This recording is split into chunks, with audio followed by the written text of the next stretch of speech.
Oliver Jarvis will start from pole position at the fourth race of the 2009 DTM season in Zandvoort. The driver of a year-old car was not the only surprise during a qualifying that saw many Audi drivers end up in unfamiliar starting positions.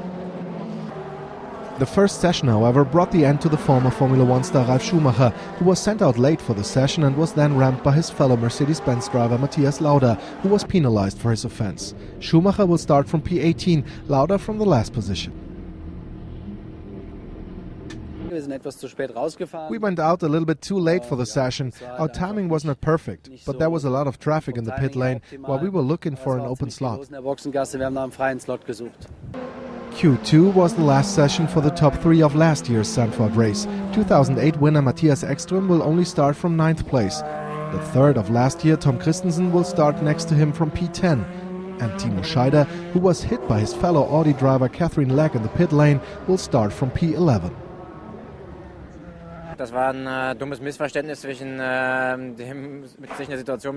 That was a silly misunderstanding between Catherine and myself, but generally we lacked performance today.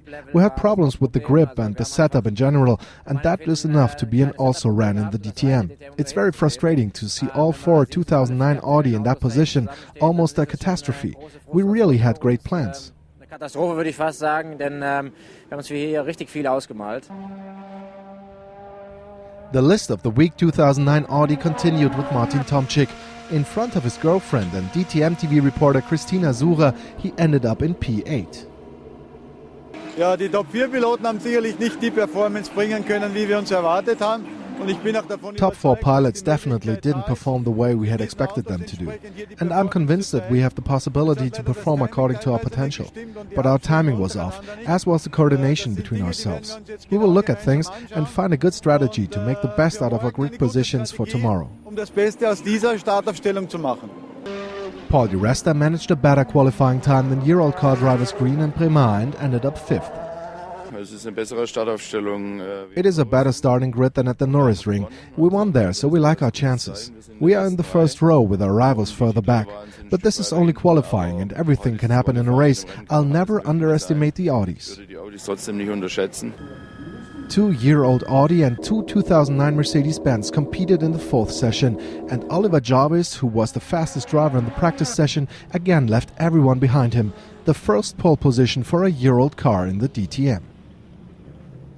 A great day for myself. We knew we'd be quick here. The car was perfect all the way through.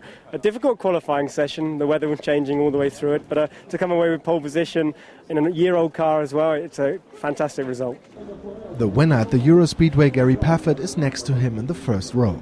For us to be second, the front row is fantastic, especially with our sort of championship rivals from Audi back in 8th and 9th position, or 9th and 10th position is really good. So, no, very satisfied, yeah. In P3, Bruno Spengler, the runner-up at the Norris Ring, continued his recent rising form. Here is the starting grid for the fourth race of the DTM season in Zandvoort. Audi and Mercedes only seem to share the positions, as Jamie Green is the best-placed driver of a year-old Mercedes-Benz in 7th, while Martin Tomczyk in 8th is the best-placed driver in a 2009 Audi. The leader of the overall standings, Timo Scheider, only in 11th, ahead of Winkelhock, Stoddard and Legg. Sunday will tell if the year-old Audis will be able to keep up with the new C-classes in the race as well. It's going to be exciting.